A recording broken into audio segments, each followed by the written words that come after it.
stuff, you know? Yeah. Yeah. All right, I'm going to mute. Yep. Good to see you, Kelly. Thank you again for doing this. Yep. Thank you. Yeah, and on that note, listen, everybody, just a few housekeeping rules. If you can, please mute your line there so that we can just make sure that we get through this webinar with no distractions and get just respect to all your other colleagues out here as well as the speaker. But we thank you all for dedicating this time to spend with us at the Media Alliance of Houston. We look forward to having you. We have a great speaker today and a great program. But before we do, we definitely would just like to thank some of our corporate sponsors here that with the Media Alliance that we couldn't have done it without you. So thank you all. I'll quickly just really do a roll call so that you guys are all just mentioned because you are valuable partners to us and we do appreciate your time. So thank you all. So Brivik Media, Intercom, ABC Channel 13, Outfront, Clear Channel Outdoor, iHeartMedia, The Cube 57, Pandora, Effective, KHOU Channel 11, Love Advertising, Richards Carlberg, Cox Media Group, CW39, MMI Agency, Telemundo Houston, KPRC Channel 2, NCC Media, and of course, last but not least, Univision. Thank you all once again as corporate members. 2020 has been a challenging yet harboring year for us, and so we thank you all for your time in these luncheons that we've done and these webinars that we've put together at the Media Alliance. We appreciate your support. This is the final one of 2020, and we will see you after this in 2021. So I am very appreciative that Judy put together this wonderful luncheon and webinar. So with that being said, I'm gonna hand the ball over to her and let her do the introduction, and I will stop sharing. So thank you again. Thank you, Alberto. Well, I'm thrilled to introduce Kelly McDonald, who is going to be with us today, sharing her knowledge and expertise from marketing perspective.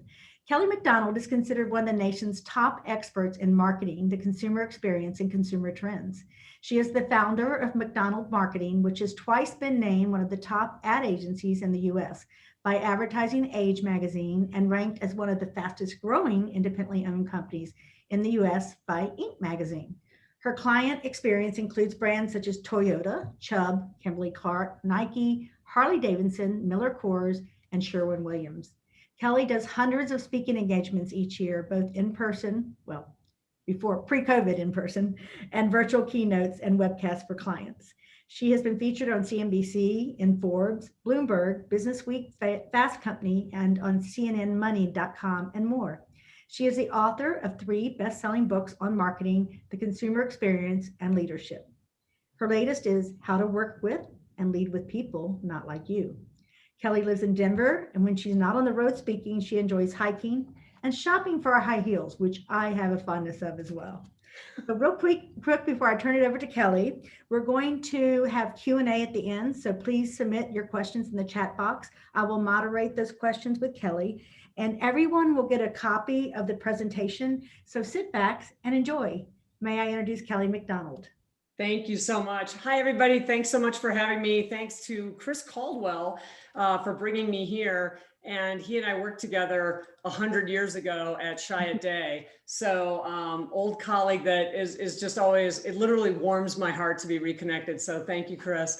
And I also want to let you know that my very first job out of college was selling radio for KNMQ in Albuquerque, New Mexico. So I got my start in the industry, which is obviously not just the media side, but also ad agencies and suppliers, et cetera. But I got my start in media and specifically at a radio station. So also near and dear to my heart. So what I'm talking about today is how to work with and lead people not like you. And it's a very hot topic. It's always been a hot topic, but it's a very hot topic now.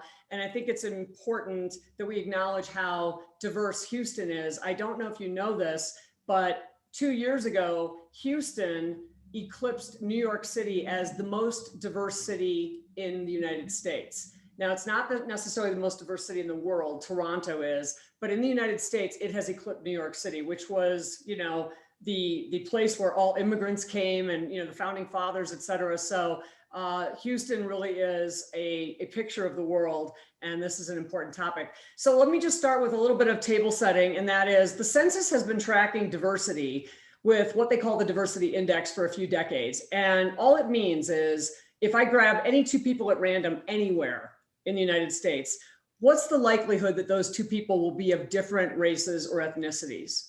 So in 1980, you can see that if I grab any two people at random anywhere, I had a 34% probability that they would be of different races or ethnicities. Or in other words, I would have a 66% probability that they would be of the same race, probably white. But look how fast it's changed. In 3 decades, we went from a 34% probability to a 52% probability.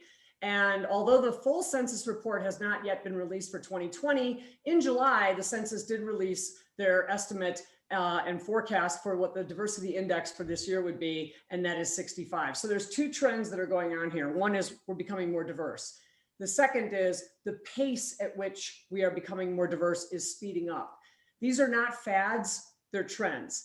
The difference between a fad and a trend is fads come and go, like fashion. Trends don't come and go, they're shifts. And once they shift, they rarely shift back.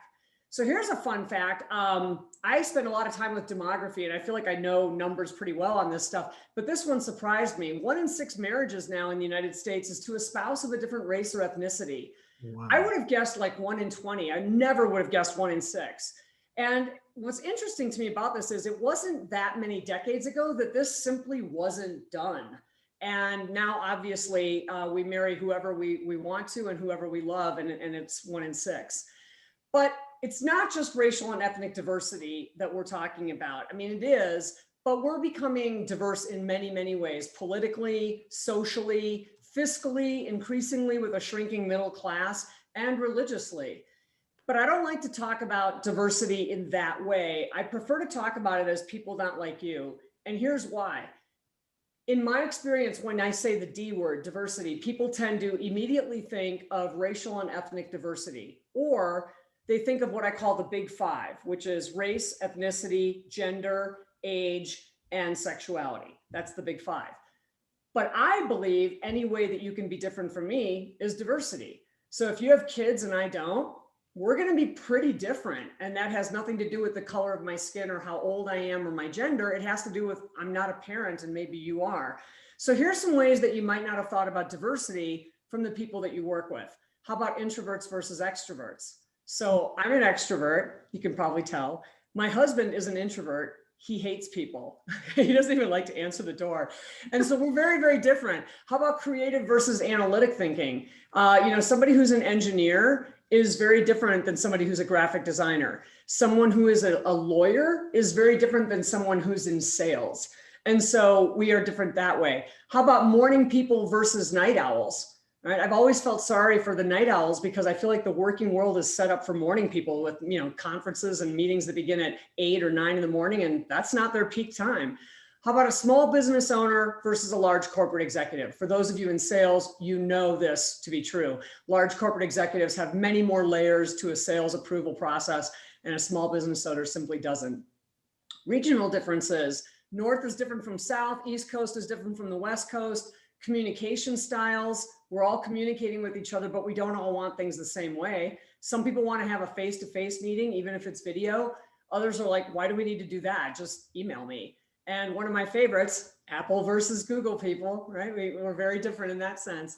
So when I go through this presentation today and I'm talking about people not like you, I want you to think about it in whatever way makes sense for the people that you're working with. Again, maybe, the legal department is different than the sales department. And, the people who are the morning people are different from the evening people. What about this? Even tenure. Someone who's been working for 3 decades is very different than someone who's been working for 3 months. So our differences can actually create friction. One of the things that I get booked a lot to speak on is to older executives, and their issue is, you got to help us with the darn millennials. And I'm like, what's the deal? And they're like, we don't understand them. They want to leave at 4 o'clock and, go to their yoga class. They want to bring their dog to work. They don't have a work ethic. They're frustrating. And I always tell them, if you're frustrated with them, trust me, they're frustrated with you. And they always say, no, we're fine. It's the millennials who are the problems. And I say, no, you're frustrated with all that, but they're looking at you and saying, how come he can't open an attachment, right? So the frustrations and our differences can actually create friction. And it can be uncomfortable. When you're actually working with somebody who's quite different from you, whether it's a different perspective or a different background, you may not see eye to eye on things, that can actually be uncomfortable. And yet in business, it is not okay to admit that. Nope. You can't talk about it, and you know it, and I know it, because it's too risky. Mhm. Your job could be at risk. You say the wrong thing to the wrong person and they take it the wrong way, you're out of here, right? Or maybe your company gets sued for $70 million. These things really happen. Or maybe you don't lose your job and your company doesn't get sued, but you get branded as somebody who's not on the diversity bandwagon. Or worse, you get branded with a horrible, horrible label, like racist, sexist, bigot, misogynist, homophobe, Islamophobe. I mean, the list goes on and on. So what you do is you keep quiet and you avoid people, because when we are uncomfortable around people, we don't spend more time with them, we avoid them. So you're keeping quiet, you're avoiding them, and you're still struggling. Keeping quiet and avoiding people is not good for business. Also, it doesn't alleviate the struggle. You're still feeling that friction, you're still feeling that tension, and it's just a ball of tension inside of you. It doesn't mean just because you're quiet that you're okay. If you're struggling, I'm here to tell you that that's normal. Social psychologists say it is absolutely normal to find it to be a struggle to work with someone who's quite different from you. It doesn't make you a bad person if you're struggling, and you're not alone. Your discomfort is, actually normal. So why is working with people not like us important in the first place? Everybody is spending a lot of time on diversity, equity, and inclusion these days. Why? It's not from a kumbaya, we are the world standpoint. Don't get me wrong, I'm all about it, but business runs on metrics. Business runs on performance. We don't do anything in business if it doesn't work. So why is this important from a business standpoint? For one reason. If you surround yourself with people who are just like you, you could miss something big. It's that simple. Diversity is the bedrock of innovation. So let me give you an example of missing something big. Many of you probably, or most of you, or all of you probably know this brand. Even if you've never drunk it, you've seen it on the grocery store shelves, you've seen it, you're aware of this, Skinny Girl. So the backstory on this is that Bethany Frankel, the founder, had an idea that maybe women would really like a good tasting low calorie cocktail that didn't blow 40% of their day's calories. She approached every single major liquor company in the United States, every one of them, and every one of them turned her down. She forged ahead, built the brand on her own, and 2 years later, after selling 400 million cases of Skinny Girl, Beam, as in Jim Beam, bought her company back from her for $100 million, the same company that they had taken a pass on 24 months earlier. And I don't know about you, but in my life, 24 months goes like this. So why? What happened? Well, here's what I think happened. All of these major liquor companies are headed up by men, and I'm not trying to be sexist or anything-ist. I'm just simply telling you the facts. That's the truth. And here's another fact. Men metabolize calories differently than women do. It's just harder for us. You have to trust me on this if you're a guy. It's harder for us. Men can like cut out one potato chip a week and they're down 25 pounds in a month. And that doesn't happen for women. So I think what happened is at these male-dominated industry or companies, she went in and pitched her idea.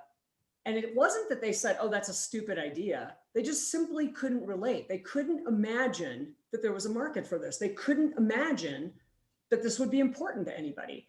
And I promise you that if they'd had some women around the table, those women would have been like, are you kidding? Hold up here. I've got 700 friends that'll buy this stuff right away. It was a failure of perspective. So good for Jim Beam because they actually jumped on the bandwagon a couple years late, but they did miss out on the first 400 million cases. So let's put a little science behind this. Again, it's not about we are the world. It's about making sure that we understand why this is important for business. So social psychologists wanted to find out what happens if you take people who are alike and then you give them a task to do, and then you throw somebody who's different into the mix. What happens to their productivity and how do they feel about it? So they wanted to take race and ethnicity off the table because that can get a little sticky. So what they used as groups of affinity were sorority sisters and fraternity brothers. So that's the likeness. So what they did was they gave groups of 3 sorority sisters and 3 fraternity brothers a murder mystery to solve. They gave them clues and they had 20 minutes to solve it. But 5 minutes into the exercise, some of the groups were joined by a 4th sorority sister or a 4th fraternity brother, but from a different house. So that's the outsider. They're all still college kids. They're all in the Greek world, but they're different. So what happened? Well, it's a no-brainer. You see this coming a mile away. Those who had the outsider solved the murder mystery better, faster, more accurately, a significant percentage of the time. But that's not where it gets interesting. Outsiders statistically blew it off the charts in terms of getting productivity up, more than doubling the group's chances of getting the right answer. However, when they were asked afterwards, how did it feel to win? Like, how did it feel? They actually thought they were less effective. Like the winners didn't know they were winning. So imagine this, Chris Caldwell, woo, high five, you're on the winning team. How'd that feel, man? Like, God, that must have felt awesome. You crushed it. Doesn't it feel great? And what Chris would say was something like, I had no idea we were even winning. All we did was bicker. It was the most stressful 20 minutes of my life. I absolutely hated it. I was so uncomfortable. We were arguing the whole time. It did not feel like we were making progress. The point is, working with diverse team members felt harder because it is harder, but it produces a better outcome. So I share this with you because if you are working with people who are different from you and it feels hard, number one, you're not crazy. It is hard. And number two, you're not doing it wrong. This is part of the process. This is why people don't like to do this, because we don't like to do hard things. So I would say to you, if you're working with people who are not like you and you find yourself in those meetings or those situations where this is hard, trust the process, not the feelings. The feelings are going to suck. But if you trust the process, you're going to get to a more productive outcome. And study after study after study bears this out. So let me take you through 7 ways that you can work with people not like you. The first is about building trust. And there's a million management books on how to build trust, blah, blah, blah. But the thing that's interesting is there's not just one kind of trust. Social psychologists have identified 2 kinds of trust. The first is called common trust. And common trust does not have to be earned. We grant it to people automatically, even if we don't know them. It's the kind of trust that when you're driving on the highways of Houston, you have to trust, or a road in Texas, you have to trust that the person on the other side of the road is not going to cross the median and hit you head on. You don't know them. You don't know if they're a safe driver, but you have no choice but to trust that they're going to do what they need to do. If you get your food from a restaurant or go to a restaurant, you have to trust that the chef didn't poison you. Every day we have no choice but to trust people that we don't know. And so we can't think about that because it would make our heads explode. It's called common trust. But the kind of trust that leaders have is called vulnerability trust. And good coworkers have this as well. And vulnerability trust breaks down walls and has to be cultivated. It does have to be earned, and it has to be reciprocated. And that's what's important here. And if you look at this graphic, most people tend to focus on the woman with the apple on her head, and they think, whoa, think of the trust that she must have in that archer. That archer's aim has to be completely true. But he has to trust that she's not going to flinch. Because if he's taking perfect aim at her and then all of a sudden she goes, and flinches or moves, all bets are off. This only works if they trust each other. So how do you actually build that vulnerability trust? Talk straight, be honest, even when it's hard.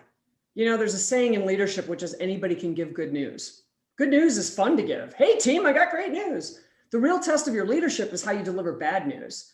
And I will tell you that the faster you get to the bad news, just be straight, sit down with somebody and say, I have some difficult news to share. They can handle the truth. We are adults, we can handle the truth. What we cannot handle is the runaround. And nothing will erode trust in you faster than people wondering what you're not telling them. So talk straight, be honest, give it to them straight, and that's a big part of trust. And also use simple language. In this world of like business buzzword bingo, simple language moves the ball down the field faster than anything, and you can't hide behind simple language. It's more authentic because there's nothing, that you can hide behind. So let me give you an example. I do find it interesting that some of the largest companies in the world, when the rubber meets the road and they have a problem to solve, they go to simple language. So here's an example. Toyota, one of my clients, Toyota will tell you that they don't sell cars. They make cars. Dealers sell cars. So obviously their business is very dependent on their dealer body. They're very intertwined. They were having a truck problem, and actually it was a truck problem in Texas. And they were having a truck problem. And when trucks are off, everything's off because they're a big part of the gross profit picture. You cannot make up profit-wise on Corollas and Camrys what you're missing on trucks. So what they did was they pulled together the top 30 truck dealers in the country. And they sat him down in a meeting, and the senior VP of sales walked into the meeting. I was there, and it went down exactly like this. He said, he thanked the dealers for attending. And then he said, we can't hit our sales numbers unless we hit our truck numbers. Now, you don't have to be an automotive professional to understand exactly what the problem is. So the dealers were like, okay. So then he followed it up with more simplicity and said, so what do you need from us to help you sell more trucks? The dealers put their heads together for about 30 minutes and they came up with a list. We need more training. We need better inventory. We need enhanced advertising and marketing funds. We need salesperson incentives, and we need some special promotions. This whole meeting took place in 45 minutes, and there was no PowerPoint and no graphs. It went down exactly like that. We can't hit our sales numbers unless we hit our truck numbers. What do you need from us to help you sell more trucks? So when the chips are down and you really need to move your business forward, just talk plainly, use simple language. People respond to it. Also, be aware that our differences are real. You know, in this kumbaya world and this politically correct world that we live in, a lot of people like to say, you know, we are all the same. No, we're not. We are all equal, but we're not the same. So let me give you an example. A friend of mine, his name is Scott. He's a retail professional. By that, I mean like regional vice president for multi-unit retail. For the first 25 years of his career, he worked at Lowe's. Now, not to be sexist, but this is also just fact. The home improvement category attracts a lot of men to go work in that business. I don't know, you guys like lumber and hardware and power tools or whatever. So he's working with all men. And as the higher you go in that organization, the more male it gets. So for 25 years, he's working with all men. Then he changes jobs and he goes to work for Sally's Beauty Supply. And just as the home improvement category draws a lot of men, the beauty industry draws a lot of women. So his whole world is flipped. And we go to lunch. He's been on the job about 60 days. And I say, hey, Scott, how's it going? And he's like, oh my God. And he's just like, you know, head is on the table. He's like, ah. And I said, what? And he said, it's so different. And I said, what's so different? He goes, it's all women. And I said, okay, but you knew that. You knew that. What could be so different? He goes, they're so different. And I said, how? Give me an example. And he said, we had our first meeting with my 8 district managers. So this is the first time that they're all meeting him face to face and he's meeting them. And he said, we're going around the room. There's 8 of them. And we're talking about sales. And one of the district managers, her sales are in the toilet.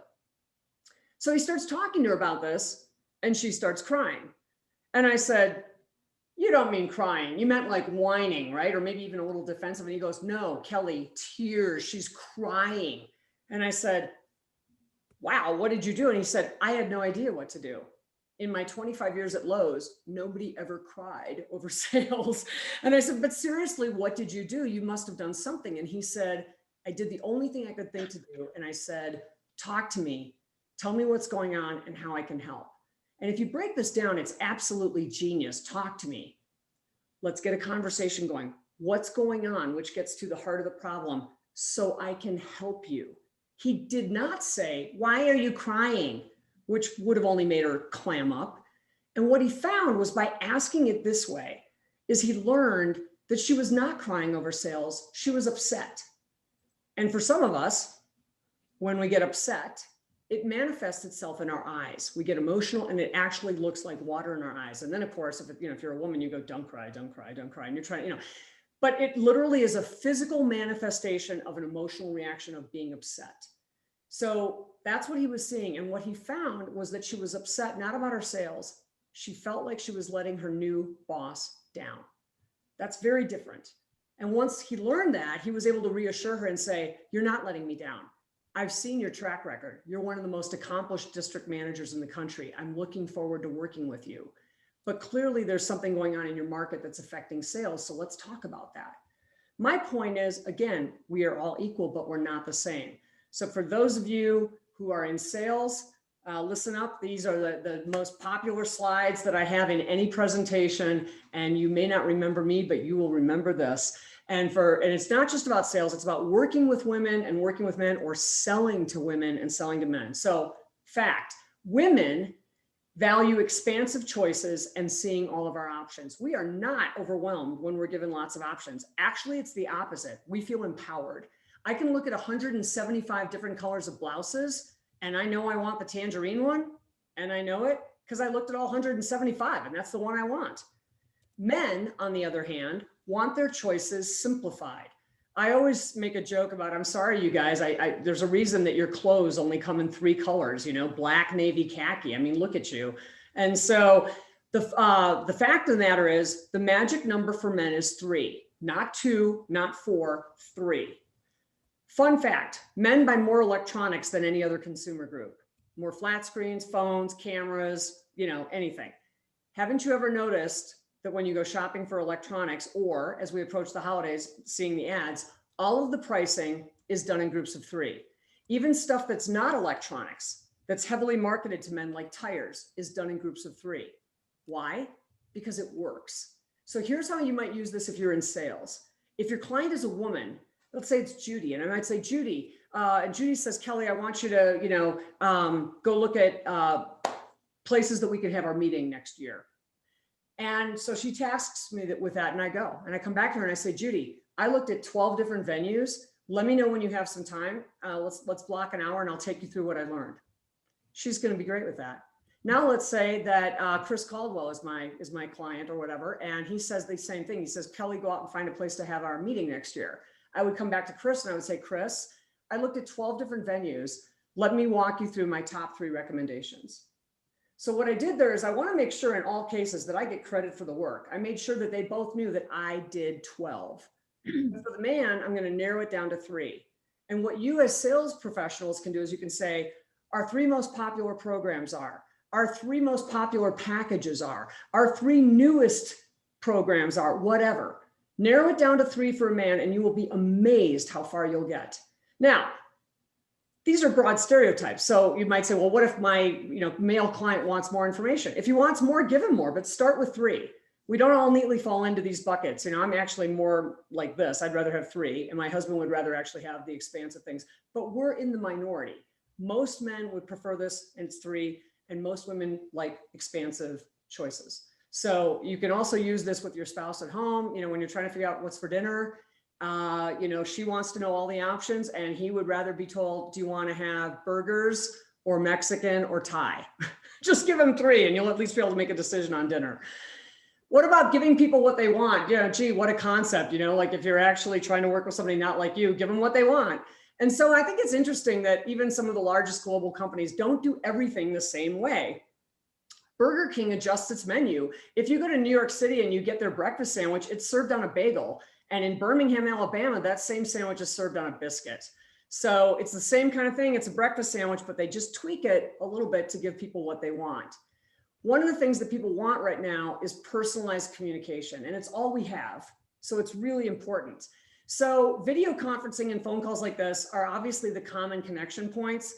But one of the things that I'm doing is letting my clients dictate what they want and how they want to be communicated with. And I can't tell you the reception that I'm getting to this. People are so grateful that I'm even asking. So that's because Zoom fatigue is real. We're all doing this all day long, and it's a wonderful tool. But it is real that it fatigues, and not just because we're tethered to our computers, but we're also like staring at the green light the whole time. And, you know, it's good for us to step away. So there are other ways that you can offer up options as well. You can say, would you rather have a video call or just a regular call? Would you like me to contact you in the morning or the afternoon? With everybody working from home and their kids are home, there's a lot going on at home. You can't presume that just because it's good for you at 9 o'clock in the morning, it's good for them. And even getting together and going for a walk or even going for a drink, they call it walk-tailing, where you go someplace and you get a cocktail and then you just go for a walk around the block and you're walk-tailing. Or if you're trying to see your clients and you can't get together with them at their office, then you get together at Starbucks, you get your coffee and you just go for a walk. It's fresh air, it's getting away from the computer, and it's actually socially connected, even though you can be socially distant. So I was asking a client of mine the other day, we were setting up a call and I said, do you want to do a video call or do you want to do a regular call? And she said, oh, could we please just do a regular call? And I said, sure. And she said, Kelly, I can give you my full attention and I can walk around and water my plants at the same time. So just give people the option, give them what they want. Here's what nobody wants anymore. Nobody wants your big, long, rambling email. because we don't really actually read anymore. We just skim. And that's a way of coping with how much information we get and how many emails we get. But nobody wants that big, long, rambling email. Would you rather read this or would you rather read this? So white space and bullet points are your friends. If you have a lot of content, you can actually break it up visually with white space and bullet points because it allows me to skim through and find out what I need. And there's only two reasons that we send an email. I either want you to know something or I want you to do something. So if that's the case, why wouldn't we want our reader to be able to just read through this as quickly as possible and find the action item? In fact, this is actually so real that, you know, our language evolves to reflect our culture. So we all use abbreviations like LOL and BRB and TTYL for, you know, texting and email. I don't know if you've seen this one, too long, didn't read. And so this is the thing, you know, you're like, if you actually are guilty of sending those long rambling emails, just don't be surprised at some point if somebody sends you back TLDR, they're just not going to read it. Agree to disagree. I love this one. I think it's important because I don't know about you, but when I was a child, my parents taught me to say these words if we got to a point in a conversation with somebody where we couldn't agree. And it sounded very polite and very respectful, and it is, but it doesn't work. Because if I say, let's agree to disagree, it sounds very dismissive. It also sounds like you're too stupid to know that I'm right. And most importantly, it's a conversation ender, right? Because if I say, let's agree to disagree, shall we? This conversation is concluded. And that's not good for business. We should never be concluding a conversation. We should always be figuring out how to expand a conversation. So here's a better way. Say instead, I see it differently. If you say I see it differently, it's not antagonistic. I'm not picking a fight with you. It's not judgmental or superior. I'm not saying I'm right and you're wrong. It's certainly not combative. And I'm not even trying to persuade you over to my point of view. It's a simple declarative statement. I see it differently. Look at this graphic. Is it 606 or is it 909? Depends on how you see it. It's possible for two people to look at the exact same thing, like that graphic, and see it differently. And neither one of them is right or wrong. It's just how they see it. So here's what else happens if you say, I see it differently to someone. If you say this, I see it differently, I promise you that they're going to say something like, tell me how you see it. And then you're going to be having a constructive conversation and not a debate. Hey, Kelly. You know, it's wonderful when we work with people that we like. It really is. That makes work a pleasure. But you are not going to like everybody you work with, and you have to accept that. And again, that doesn't make you a bad person or a wrong person. You're just not going to click with everybody. So we feel bad, though, because we feel like, oh, wow, I should be able to like this person. And the bottom line is liking and disliking are emotions. And if you take the emotion out of it and just say, I'm going to give myself permission not to like this person, you do have to be respectful. You do have to be professional under all circumstances, but nowhere in your standard operating procedures does it say you have to like everybody. In fact, I would say it's not possible. So look at a football team, and I'm not just talking about the players, everybody, all the team, hundreds of people are employed by a football team. Do you think everybody on that team likes each other? No way. It's not possible. But when they get out there, they have a job to do and they do it. What about the military? Do you think everybody in a military troop or platoon likes everybody else? No way. It's not possible. But when they get out there, they have a job to do and they do it. So it's possible to be part of a high functioning team and not like people. Just let yourself off the hook on that. Also, this is something that no one wants to talk about, but I want to talk about it because I think it's really important. And that is sometimes people say the wrong thing. You're going to do it. I'm going to do it. Your people are going to do it. Sometimes we just open our mouths and say something boneheaded. Not necessarily because we're mean-spirited or trying to be cruel, but because we're just thoughtless, careless, or ignorant in that moment. So let me give you a couple of examples. A friend of mine, Amber lives in Kansas City, and she's a young female Black attorney. So she had to go do a deposition, and the deposition could be done at her office in Kansas City or in Salina, Kansas. And I do this presentation all over the place, and I know that many of you in Houston know where Salina, Kansas is, but a lot of people in the world don't. And so I explained to them that it's a very small town, very rural, very white. You know, it's not Wichita, it's not Topeka, it's not Kansas City, it's Salina. So small, rural, white. So she goes over to this other attorney's office and she walks in for the deposition, and there's a woman who's the receptionist there, and she said She was about 108 years old. And she says, hello, I'm Amber Fitzgerald, and I'm here for the deposition. And the 108-year-old receptionist said, oh, well, you can just sit right over here and wait for your attorney.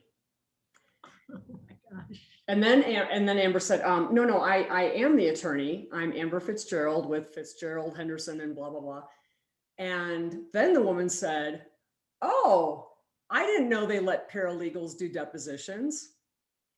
So of course, she's telling me this, this story, and I'm absolutely horrified. In fact, I'm like, clear, I'm like, oh my God, I would have given her a piece of my mind. I would have shook my finger at her and I would have said, you are racist and sexist and ageist. And on top of that, you're an icky old lady. How dare you? And I said, well, Amber, what did you do? And she said, Kelly, I could have done all that, but she's 108. And her point was, she said, I don't really think she knew what she was saying. I think when she started working, there weren't women in the workforce. And if there were, they were clerical. She said the first thing that came to her mind, and it was that you must be a paralegal. So I said, wow, okay, that's a great insight. What did you do? And she said, I gave her a little bit of grace. I told myself, I don't think she meant that the way it sounded. And I reached into my purse and I pulled out my business card and I said, I'm Amber Fitzgerald. I'm with Fitzgerald, Henderson, and Smith or whatever. I'm the attorney for the defendant. I'm a little early, so I'm just going to sit right over here and wait for my client. And she said this woman knew exactly what she had done then, and she was horrified. But she gave her a little bit of grace. Here's another example. If you have heat in your home, go look at your meter sometime. Chances are it says Itron. Itron is a global maker of home heating meters, and they're the biggest in the world. They have thousands and thousands and thousands of employees everywhere. And we got talking about giving people a little bit of grace at work, and sometimes people say the wrong thing. And their HR top executive said to me, thank you for talking about this. Because, at Itron, when somebody says the wrong thing to the wrong person here, we get sued for 100 million. And I said, wow, what kinds of things go wrong here? And she said, well, we're a group of engineers. It's a technology company. So she said, engineers, if you're around other engineers, when engineers are around other engineers, they're all smart. They're all genius. So they try to peacock in front of each other and, out brainiac them and every, especially if they're men, they're like very alpha and, they're just trying to show that they know more than everyone else in the room. And so she said, we had a meeting and it was a group of the engineers. They were talking about product development and one of the engineers made a suggestion. And then another engineer said, that's the most retarded idea I've ever heard. Wrong, wrong, wrong. There's no excuse for this. It's wrong. It's offensive and it's wrong. But and I know that engineer was not trying to mock mentally disabled people. I'm not making excuses for this. This is wrong. But I'll bet that he's been saying that word all of his life and he doesn't even know he says it. It's like someone who says ain't. So I said to my client, what did you do? That's horrible. And she said, well, we pulled him aside, and we said, Ted, not sure you know what you said in there, but here's what you said. Here's why that's unacceptable. And here's why that's never going to happen again. Are we clear? And he was horrified. He didn't even know he'd said it. So they put him on notice, but they gave him a little bit of grace, giving him that benefit of the doubt. Sometimes people say the wrong thing. Last example on this. My business manager lives in Evergreen, Colorado. I live in Denver. So I live in the city of Denver. She lives in a suburb in the mountains called Evergreen, and it's very rural. And everybody knows everybody because it's, this little mountain community. Well, Sally got a new car and she hadn't had a new car in about 14 years. And she decided it was time to actually upgrade and treat herself. So she went from having a Honda, she got the little Mercedes Benz, the little baby Benz, and quite an upgrade. So she's at the grocery store one day, she's putting her, groceries into her car and she sees her neighbor and her neighbor comes over and says, Sally, whoa, new car. And she says, I know, it's so pretty. And he says, wow, what an upgrade. And she goes, I know, I haven't had a new car in 14 years or whatever. And he said, wow, your husband must be doing really well. And she said, my husband had nothing to do with this. It's my car. I bought it. The point is, that's her neighbor. She doesn't hate her neighbor and her neighbor doesn't hate her. Her neighbor's not trying to insult her. He said a dumb thing. And she very politely but firmly put him in his place and said, you know, my husband Todd had nothing to do with this. And he was horrified. So what I say to you is, the next time that somebody says the wrong thing or you say the wrong thing, try to give a little grace and, you know, let them know that it's out of line and call them on it, but try to assume goodwill as opposed to, you know, taking up swords. Lastly, 4 magic words that are going to change your life. And this is especially true in sales, or it's especially true in smoothing over a problem with a client or a customer and doing relationship repair. And those 4 words, or also getting anybody at work to help you with something. These 4 words are, I need your help. Stop saying, can you help me? And start saying, I need your help. They work very differently. Can you help me is a yes or no question. So I could say to Chris, you know, I need your help with, excuse me, can you help me?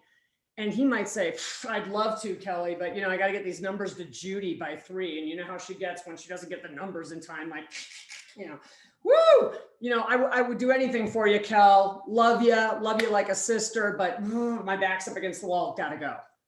So very politely, very diplomatically, and with good reason, he said no, but he still said no.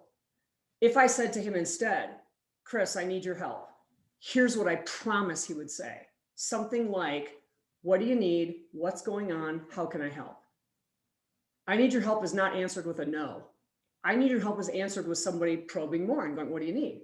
And then here's the kicker. Even if he cannot help me, he will then help me get to someone who can, because then he's emotionally invested. So if I tell him what I need and he says, you know, I'm not the person who has that data, but I know that Ruben is, so let me get him on the phone. And all of a sudden he's an emotional stakeholder helping me solve my problem. Stop saying, can you help me? And say instead, I need your help. No one will ever turn you down. And this will work in your family as well, with your kids or whatever. It literally will never fail. I've done it in retail stores where I've had a huge problem, or I'll get on the phone with a customer service call center where I know I'm one of 18,000 calls they're going to get that day. And I'll say, I need your help. And someone will say on the phone, sure, what do you need? And boom, they're wired to help. And here's why. Because as a human species, we are wired to help each other, because that's how we've managed to survive for millennia. We can't do it alone. And so it's literally in our DNA that when the word help is offered or asked of us, we step up. So this is a game changer, and it's so simple. Stop saying, can you help me? Say instead, I need your help. So wrapping up, and then I think we're going to take some questions, time permitting. 5 things for you to do. And remember, understand that working with people not like you can be incredibly challenging and frustrating, and that makes you normal. Again, you're not a bad person, and you're definitely not alone. That is to be expected. Have conversations and not debates. Use I see it differently. Adapt to others and their differences. Try to give people what they want, especially for those in sales. I mean, you know this already. When you give somebody what they want, they are open to buying and doing business with you. Women like expansive choices. Men prefer options narrowed to 3. Morning calls, afternoon calls, video call, whatever it might be. Just try to give people what they want. Talk straight, use simple language, especially when it's a difficult conversation. Like I said, nothing will erode trust in you faster than someone wondering what you're not telling them. And use, I need your help.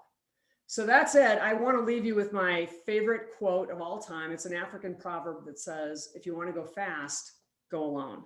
If you want to go farther, go together.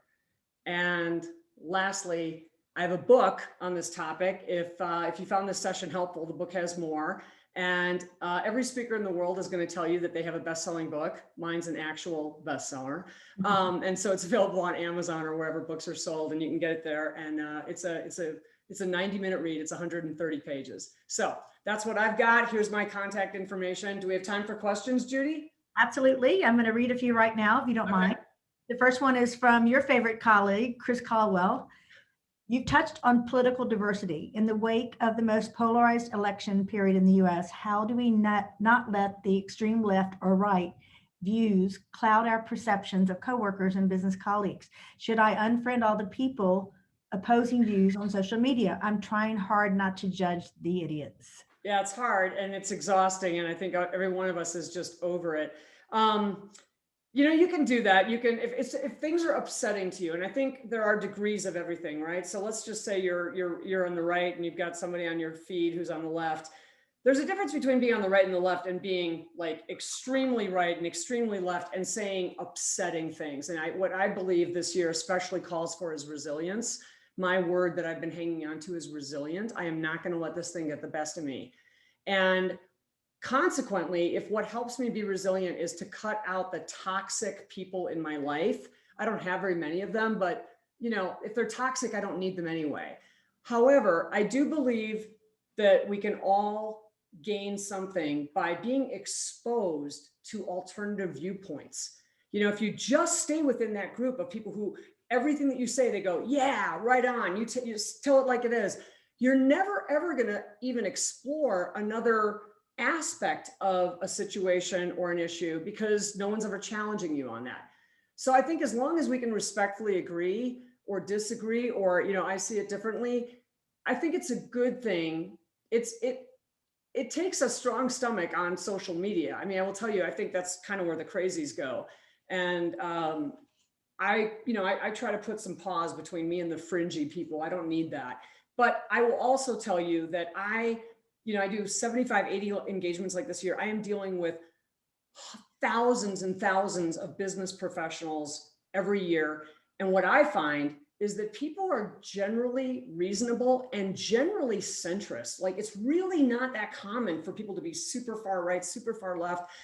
Most people are people you would want to have dinner with and talk things through. And I think if we start to lose the ability to actually talk about our differing perspectives, we've lost a lot. And I don't know how we come back from that, because then we just end up in camps. And I don't think that's good for us. So, I think it's a judgment call, and you've got to do what's right for you and your own mental health. And from a work standpoint, I don't think that politics belong in the workplace unless you're actually talking about lobbying efforts, and then things do matter. But generally, if it's just, talking with people about politics, it's kind of like talking about religion and sex. You just don't do that at work. You've got friends for that, and you've got neighbors for that. And I would stay away from it, because nothing good can come of that. Or just remain incredibly neutral and just be like, it's interesting that you say that. I didn't say I agree with you. I just said it's interesting that you say that. And in my mind, I might be thinking it's interesting that you say that because you're an idiot, but I didn't say that, But the point is, you've just got to find your ways. And I don't think the workplace is a constructive place to bring that into. Business is hard enough. We don't need an external factor like that. So this has been a tough year. Thank you, We're Kelly. not out of the woods yet. Sandy Caldwell has asked, what are some of the tips for maintaining a team atmosphere while working remotely? That's a really good question. One thing that you can do is make sure that, first of all, that you have equity. And I say this because I mentioned my business manager living in a rural suburb of Colorado. We both have Wi-Fi, but her bandwidth is totally different than mine. So I can download a video in about, 30 seconds. And sometimes I'll talk to her and I'll say, did you watch that video yet? And she says, it's still downloading. And it's been like 6 minutes. And so one of the things as a manager or a leader that you can do is actually kind of assess your people and say, how's it going for you from a capabilities standpoint and the tools that they need. Also, really, really working with your team to make sure that you understand what they're dealing with at home. I mean, a lot of people are dealing with, aging parents and schooling their kids and the dog and work. And there is a lot going on, and they are barely hanging on. McKinsey just came out with a report, the 2020 report on women in the workforce. And they said that because some of the constructs that women have always relied upon to work, like school and childcare, aren't there, that 1 in 4 women are considering leaving the workforce now because it's just too much. If I was a leader and I had people on my team that I know are shouldering a lot of work at home, I would be asking, how are you doing? Is there something that we can do to help you?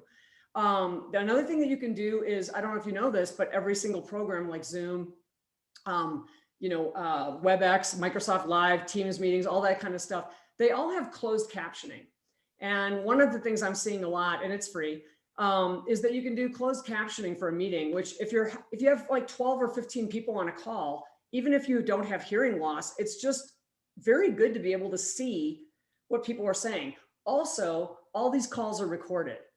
Do you really want to watch the whole meeting back again? No. So if it's subtitled or closed caption, you can just sit there with the sound off and you can kind of like find the spot where where so-and-so said this.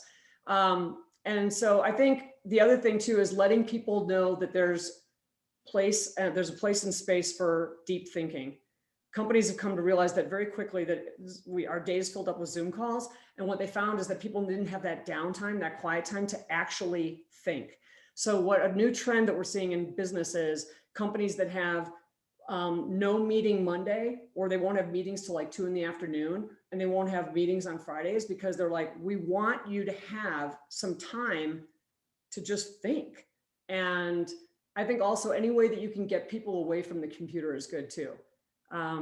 There's studies that show 10 minutes of fresh air actually is like incredibly important to us now. So if you're blocking meetings for people, give them a break between and encourage them to go outside and do a loop around their block or something. I mean, that's what you can do to keep your team productive. They miss each other too.